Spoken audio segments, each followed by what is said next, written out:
Philibert says this morning, wait, and I know you love him. He said, American Airlines CEO, we need business travelers to return in order to bounce back. My stepson works at Zoom. I got to tell you, Gary, this thing is real. A lot of the executives are discovering that they save a lot of money. If they all do Zoom, no one's going to jump in and do the personal. Are we in a situation where this habit of Zoom may not go away, and there'll be business travelers that are just saying, you know what, I'm not traveling, I'm Zooming? Well, to me, Jim, there's two aspects in terms of answering your question. One is I'm always loath to be a prognosticator or a predictor. I guess my opinion is that this too shall pass. Just like 9/11, everybody said the world was going to change, people aren't going to fly. They were wrong.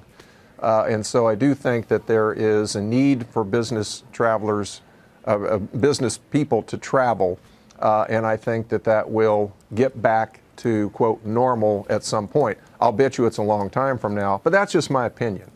What we have to plan for is different. We have to assume that we've got to manage this risk.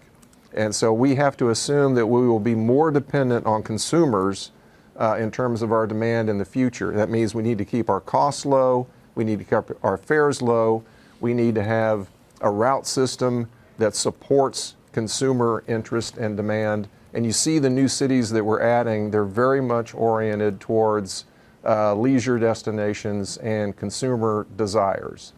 And if that we're proved to be wrong and business travel comes back stronger, fine. That's just more upside. We'll buy more airplanes. We'll be happy.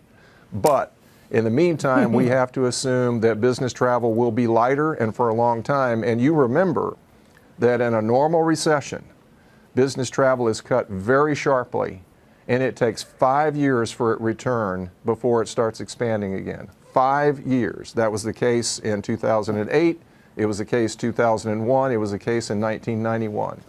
And you got to believe that will be at least the case now. And I've said it may be 10 years before business travel recovers. Ooh. I don't know. But we're going to be prepared to be more dependent upon consumer travel, and we will do well in that environment. Shepard Smith here. Thanks for watching CNBC on YouTube.